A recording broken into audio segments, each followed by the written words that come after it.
Ya, Assalamualaikum warahmatullahi wabarakatuh. Hadir lagi bersama kami dari anggota Matsar CPNS kelompok 4 angkatan 12, yaitu bersama saya sebagai MC Dewa Pitasari dan juga narasumber-narasumber yang hebat dan keren ini. Yang pertama ada dari Kang Gagah, Berazan Novik dari Dinas Perhubungan. Say hi, Kang. Iya, baik. Jangan lupa on mic-nya ya, Kang. Oke, sip. Nah, lalu yang kedua ada pembicara dari Kang Rian. Krisna itu dari Dinas Penanaman Modal ya. Itu Ya, satu betul. pintu. Lalu yang terakhir itu ada dari Dinas Pendidikan ya, yaitu Kang, maaf, Teh Pipi Rosaliana. Maaf ya Teh, tadi disebut Ah, Kang. Iya, baik. aman, aman. Nah, saat ini tuh kita mau membahas isu terkini yaitu terkait SPBE, yaitu sistem pemerintahan berbasis elektronik nih. Tentunya elektronik saat ini digitalisasi itu sangat penting ya bagi kita semua. Nah, tapi bukan itu saja, SPBI ini juga eh, sistem birokrasi yang lebih efektif, efisien, dan transparan dan akuntabel begitu bagi kita semua. Nah, lalu untuk mengenal lebih dalam nih tentang sistem SPBI ini telah hadir narasumber yang telah saya sebutkan tadi. Mari kita simak penjelasan dari masing-masing narasumber yang keren-keren ini. Nah, yang pertama ada dari Kang Gagah Brajanovic. Mangga, Kang. Bagaimana tanggapannya terkait SPBE ini? Ya, silakan, Kang. Iya, terima kasih. Perkenalkan nama saya Gagah Brasenovic, biasa dipanggil Gagah. Saya bertugas di bidang lalu lintas jalan sebagai bagian dari yang mengurus IT di sana. Saya membahas dari sisi teknis bahwa memang penerapan SPB ini memiliki tantangan tersendiri. Pertama, soal integrasi aplikasi. Di banyak instansi, termasuk di saya juga rasakan waktu itu pernah di program, masih ada banyak aplikasi yang berjalan sendiri-sendiri atau istilah ininya silo. Nah, kondisi ini tuh membuat data tidak terhubung dengan baik sehingga menyulitkan pengambilan keputusan berbasis data yang padahal tujuan itu SPB justru untuk menyatukan sistem agar lebih efisien. Kedua, tantangan besar lainnya adalah keamanan data. Kita tahu bersama Hmm. pada tahun 2024 BSSN Badan Siber Sandi Negara mencatat lebih dari 74 juta anomali trafik hingga bulan Mei tahun 2024 dengan mayoritas 59% adalah aktivitas malware dan trojan. Nah, hal ini menunjukkan bahwa selain membangun sistem, kita juga harus memperkuat perlindungan data pribadi dan keamanan infrastruktur digital. Selain itu, literasi digital ASN juga perlu diperhatikan. Tidak semua pegawai bisa dengan sistem elektronik, ada yang masih kesulitan beradaptasi dengan aplikasi baru, sehingga memerlukan pendampingan dan berkelanjutan. Kalau melihat dari data indeks literasi digital yang dikeluarkan oleh Komdiki tahun 2002 menunjukkan bahwa rata-rata nilai literasi digital kita masih di angka moderat, yaitu di 3 hingga mencapai 3,5 yang ini si si angkanya tersebut dari 1 sampai 5. Nah, namun kami juga melihat ada banyak peluang inovasi di Jabar contohnya. Sudah mulai diterapkan sistem single sign-on untuk mengakses banyak layanan Jabar dengan satu akun. Kami juga mengembangkan dashboard monitoring agar pimpinan juga bisa melihat data pelayanan PJU secara real time. Nah, inovasi-inovasi ini diharapkan dapat membuat layanan publik menjadi lebih cepat, akurat, dan transparan. Jadi, dari perspektif teknis, kuncinya ada pada 3 hal. Integrasi sistem, penguatan keamanan, dan peningkatan kapasitas SDM. Nah, kalau ketiga aspek ini sudah berjalan dengan baik, saya yakin SPB akan benar-benar menjadi fondasi birokrasi digital yang kuat. Terima kasih, TDW, itu dari saya. Wah, sangat keren Dari situ. penjelasan dari Kang Gagah nih, dari perspektif dari Dinas Perhubungan ya. Nah, selanjutnya tak perlu berlama lama, kita langsung ke narasumber kedua, yaitu ada dari eh, dari Kang Brian Krisna ya Ya, tadi. betul. Kalau kata- Betul, betul. Oh iya, baik. Nah, Ya, mohon maaf Kang, tadi saya agak bingung nih. Teh aman, Vivi dulu aman. atau Kang Brian dulu gitu ya? Ternyata Kang Brian dulu. Ya, monggo Kang, Boleh. dilanjutkan dulu. Kalau saya perkenalkan, saya juga nama Brian Krisna. Saya menjabat sebagai peranata komputer di DPM PTSP Provinsi Jawa Barat. Saya sekarang membahas tentang implementasinya di lapangan. Dari perspektif unit kerja yang saya rasakan langsung bagaimana penerapan SPB itu dijalankan dalam keseharian organisasi. Kalau soal nilai SPBE sepertinya masih belum bisa dibagikan secara spesifik, tapi kalau dilihat dari bagaimana giatnya kegiatan POTS pembagian NIB di dinas kami, pelayanan publik itu udah sangat optimal.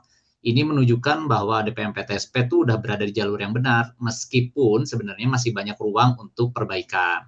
Antara lain nih misalnya contohnya kayak infrastrukturnya masih kurang, kayak terutama jaringan dan server kan butuh mengakses internet ya, apalagi kalau misalnya ke Garut, ke Pangandaran itu agak susah, internetnya itu susah. Terus literasi digital ASN-nya juga menjadi tantangan karena nggak semua pegawai memiliki kemampuan yang sama dalam mengoperasikan sistem elektronik. Juga bagaimana cara berbicara yang baik dari ASN ke masyarakat mengenai sosialisasi sistem elektronik. Sebab nggak semua masyarakat apalagi di kabupaten, di desa itu punya gawai yang memadai untuk mengakses ini. Namun di balik tantangan tersebut, saya juga melihat banyak peluang nih. Dengan adanya SPBE, banyak proses administrasi yang tadinya manual tuh jadi bisa dipangkas, jadi lebih cepat, jadi lebih transparan. Selanjutnya yang ingin saya atau misalnya teman-teman di DPM PTSP dorong adalah inovasi dalam penyederhanaan layanan. Itu yang ingin dikembangkan selanjutnya. Jadi kuncinya sekarang adalah bagaimana kita bisa membangun kolaborasi antara lintas bidang dan memastikan seluruh ASN di instansi kami itu memiliki komitmen yang sama. Begitu, Teh Dewi. Ya baik, terima kasih. Ini penjelasannya sangat keren ya dari Kang Brian Krisna dari DPM Dinas Penanaman Modal. Dan Ya. tadi itu Kang Brian menyatakan bahwa memang sangat betul ya, sangat penting tentang penyederhanaan dari SPB ini gitu ya, terkait ke depannya dan koordinasi terhadap lintas sektor yang lain. Nah, selanjutnya ada dari Dinas Pendidikan nih yang paling cantik narasumbernya ada dari Teh Vivi Rosaliana. Mangga Teh, gimana dari Ya, perspektif Dinas Pendidikan? oke, terima kasih Teh Dewi. Eh, Perkenalkan, nama saya Vivi Rosaliana. Saat ini saya bertugas sebagai fasilitator pemerintahan di Dinas Pendidikan. Mungkin untuk dalam konteks SPBE, mungkin saya ingin memperjelas dulu tentang gambaran umumnya. Peran kami sebagai fasilitator tentunya ingin memastikan agar kebijakan dan perencanaan digital yang digadang-gadangkan oleh smart governance di instansi selaras dengan strategi nasional. Di sistem pemerintahan berbasis elektronik atau SPBE, secara sederhana itu adalah penyelenggaraan pemerintahan dengan memanfaatkan teknologi informasi dan komunikasi yang bertujuan besar adalah membangun birokrasi yang lebih efektif, efisien, transparan, dan akuntabel. Jadi selaras dengan core values ASN berakhlak. Sekaligus juga dapat menghadirkan pelayanan publik yang lebih baik tentunya bagi masyarakat. Karena mengingat kita adalah pelayan untuk masyarakat ya. Dan kalau kita melihat data, berdasarkan data dari Kementerian Pan-RB, rata-rata indeks XPBE nasional tahun 2022 berada di angka 2,34 dari target kita 3,0. Yang artinya sebenarnya tuh sudah dalam kategori baik. Tapi ya kita nggak boleh berpuas diri kan. Jadi kita harus bekerja keras untuk mencapai target maksimal yaitu 3,0. Agar kita bisa naik kelas juga menjadi birokrasi digital yang terintegrasi penuh. Pemerintah juga saat ini sudah memiliki roadmap SPBE untuk tahun 2022 sampai tahun 2024 yang menargetkan layanan publik tidak lagi berjalan sendiri-sendiri. Jadi kita berintegrasi saling terhubung seperti itu. Jadi bagi instansi SPBE ini juga sangat besar tentunya, tidak hanya Dinas Pendidikan, Dinas Perhubungan, Dinas Kesehatan maupun DPM PTSP. Yang pertama, integrasi adalah antar unit kerja sehingga mengurangi duplikasi aplikasi yang selama ini sering terjadi masalah. Jadi kadang-kadang ada duplikat aplikasi sehingga salah satu aplikasi jadi tidak maksimal gitu kan. Terus selain itu juga yang kedua memudahkan pengawasan dan meningkatkan akuntabilitas karena semua proses menjadi lebih transparan. Dan yang paling penting adalah dampak langsungnya bisa dirasakan oleh masyarakat. Contohnya kalau dulu kita ngurus layanan nih, kita harus datang, nunggu dengan waktu yang lama, membutuhkan ongkos tentunya. Nah, dengan SPBE ini diharapkan masyarakat bisa mengakses secara daring, hemat waktu, hemat biaya, dan lebih transparan. Contohnya jika di Dinas Pendidikan adalah pada saat penerimaan proses murid baru yang kemarin sudah kita jalankan di bulan Juni, tentunya dengan pendaftaran jadi lebih transparansi ke masyarakat. Jadi mereka agar mengetahui kira-kira peserta didik atau anaknya masuk atau tidak, terus apabila tidak masuk ke dalam beberapa kategori yang penerimaan murid baru itu, mereka bisa tahu nggak masuknya itu posisinya ada di mana seperti itu.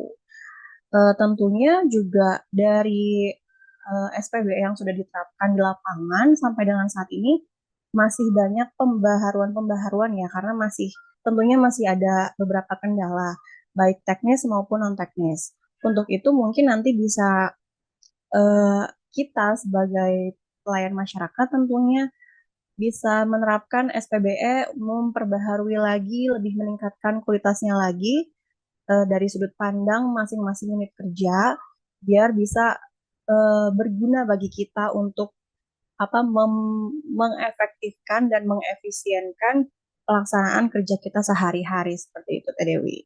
Terima kasih. Iya, baik. Wah, sangat keren penjelasannya dari Teh Vivi. Ya, betul sekali. Tentunya kita sebagai ASN ya, aparatur sipil negara, tentunya harus memberikan pelayanan yang terbaik bagi masyarakat begitu ya. Karena kita juga di sini melayani, bukan dilayani. Begitu ya, Kang Teh. Nah, Betul sekali. tentunya juga SPB ini sangat menghemat biaya, ya, sangat efisien. Tentu Hmm, bagi masyarakat juga sangat memudahkan begitu ya. Mm-mm. iya. Nah, tak perlu berlama-lama, tadi kita sudah mendengar nih pemaparan yang keren dari masing-masing instansi, dari Kang Gaga, Teh Vivi, dan juga Kang Brian. Nah, selanjutnya kita masuk ke sesi diskusi tanya jawab nih Kang Teh. Saya ingin tahu lebih dalam, ada pertanyaan nih bagi Kang Akung dan Teteh, bagaimana ya cara memastikan nih SPBE tetap berjalan meskipun ada pergantian pimpinan, karena tentunya seperti yang kita tahu, ketika ganti pimpinan, ganti kebijakan gitu ya biasanya. Nah, tapi caranya gimana ya SPB ini tetap berjalan ke depannya gitu walaupun ganti pimpinan. Ya, terima kasih. Enggak, dari Kang Gagah Mungkin dulu, saya sambil ngecas hand laptop dulu ya. Iya, Iya, dari enggak saya dulu dari ya. Kang Gaga. Dari kalau saya ngelihat dari sisi teknis itu agar kita memastikan SPB tetap berjalan meski ada pergantian pimpinan adalah dengan keberlanjutannya eh, standarisasi sistem dan dokumentasi yang jelas. Terus terakhir untuk faktor yang paling krusial adalah saya melihat teknologi ini sebagai fondasi. Karena tanpa infrastruktur yang keamanan kuat, layanan tidak akan bisa berjalan stabil. Tadi itu sih. Terima kasih. Ya, terima kasih Kang Gaga buat jawabannya. Nah, saya juga ingin mendengar nih pendapat dari Teh Pipi. Gimana Teh Pipi terkait hal ini? Kalau dari saya sih sebenarnya untuk penerapan SPBE agar tidak berubah dengan seiringnya pergantian pimpinan, yang penting kita udah punya poin-poin besarnya ya, kita sudah punya roadmap-nya. Jadi diharapkan apabila ada pergantian pimpinan, kita hanya menambahkan masukan baru untuk menginovasikan lebih besar lagi. Jadi bukan mengganti yang sudah ada, tapi memperbaharui yang sudah ada jadi lebih baik lagi. Jadi kita bisa berhasil meningkatkan bahkan sampai dengan capaian kita yaitu di 3.0. Seperti itu sih Teh. Ah, baik, terima kasih dari Teh Pipi jawabannya. Nah, terakhir kita ke Kang Brian Krisna. Bagaimana nih Kang dari Kang Brian Krisna terkait hal ini? Begitu kan? kalau menurut saya misalnya pergantian pimpinan itu perlunya komitmen banget di organisasi karena nggak cuma menyasar ke individu ya. Terus yang kedua adalah faktor SDM itu adalah faktor yang paling penting karena sistem secanggih apapun nggak akan bermanfaat kalau misalnya orangnya nggak siap. Menurut saya kayak gitu sih. Iya, betul sekali. Tentunya SDM ya, sumber daya manusia itu sangat berperan penting dalam keberlanjutan dari sistem tersebut. Kalau misalnya sistemnya bagus, tapi SDM menjalankannya itu nggak bagus, ya tetap aja ya nggak bisa jalan gitu ya, Kang. Betul, Terima betul banget, betul kasih nih banget. buat, iya betul banget ya kayak gitu. Nah, terima kasih nih buat jawabannya dari narasumber yang keren ini, dari Kang Gaga, dari Teh Pipi, dan juga dari Kang Brian. Terima kasih atas jawabannya dan juga sesi diskusi kita yang berjalan sangat baik ya, dan juga kita bisa menyerap ilmu baru nih tentang SPBI ini, tentunya bagi masyarakat, halayak dan umum gitu ya. Nah, karena kita tak berlama-lama, saya juga ingin menyimpulkan terkait hal yang sudah kita bicarakan tadi, intisarinya gitu ya kan Teh. Dan juga bagi para pendengar yang lain gitu ya. Jadi sebenarnya SPBE ini tentunya sangat penting bagi kita semua. Dan juga SPBE itu bukan hanya sekedar teknologi gitu ya, tapi tentang bagaimana nih cara kita membangun Birokrasi digital yang efektif, efisien, dan juga akuntabel. Itu tentunya sangat penting ya. Yang kedua, tadi juga ada pertanyaan gimana nih? Misalnya ada pergantian pimpinan, tapi yang terpenting itu ada regulasi yang jelas dan komitmen budaya organisasi serta kerja yang mendukung, SDM yang mendukung tadi gitu ya. Nah, yang ketiga, tentunya keberhasilan dari SPBI ini sangat penting. Ditentukan dari 3 faktor utama. Yang pertama itu tadi ada dijelaskan dari teknologi yang andal, dari Kang Brian tadi sebutkan harus ada SDM yang kompeten gitu ya Kang. Dan juga ada budaya kerja yang adaptif. Tentunya itu juga sangat penting. Jadi ke depannya kita semua tentu berharap program ini tidak hanya sekedar di atas kertas, tetapi juga benar-benar hadir dan dijalankan di tengah masyarakat. Nah, tentunya hal ini juga akan meningkatkan kepuasan dari layanan yang kita berikan kepada masyarakat dan juga memperkuat kepercayaan publik. Tentunya kita sebagai seorang ASN sangat membutuhkan kepercayaan publik ataupun masyarakat terhadap kinerja kita gitu ya. Kan sekarang kalau di media sosial suka ada PNS mah makanya gaji buta suka main game terus gitu Waduh, ya di waduh, kantor. waduh. Itu mah iya kan suka gitu ya. Ya, Jadi parah, tentunya parah, parah. dengan iya tentunya dengan kita menunjukkan kinerja kita kepada halayak umum, kita bisa membuktikan bahwa kita tuh benar-benar bekerja gitu loh untuk mereka dan juga melayani masyarakat dengan sepenuh hati. Karena tentunya fungsi kita yaitu sebagai pelayan masyarakat begitu ya Kang Teh. Dan Betul. juga sebagai pemersatu dari semua bangsa ini, rakyat ini begitu. Dan juga saya harapkan ke depannya ini juga akan tetap berjalan PBI ini dan tak lupa saya ucapkan terima kasih yang banyak kepada para pembicara yang sangat luar biasa hari ini yang telah hadir. Ada dari Kang Gagah dari dari Dinas Perhubungan, ada dari Teh Pipi dari Dinas Pendidikan dan juga dari Kang Brian dari Dinas Penanaman Modal begitu ya Kang. Ya, terima kasih banyak. Saya juga mendapatkan ilmu baru dan juga tentunya pendengar kita mendapatkan ilmu baru juga begitu ya terkait SPBI ini. Nah, penutup dari saya, mari kita bersama-sama wujudkan birokrasi digital Indonesia yang lebih maju, berdaya saing, dan juga memberikan pelayanan terbaik untuk masyarakat dan bangsa Indonesia. Sampai jumpa di sesi podcast berikutnya. Terima kasih dari saya dan juga terima kasih bagi para pembicara yang keren. Wassalamualaikum warahmatullahi wabarakatuh. Terima Waalaikumsalam kasih. Waalaikumsalam warahmatullahi Dadah dulu, warahmatullahi Kang. wabarakatuh. wabarakatuh. Iya, terima kasih.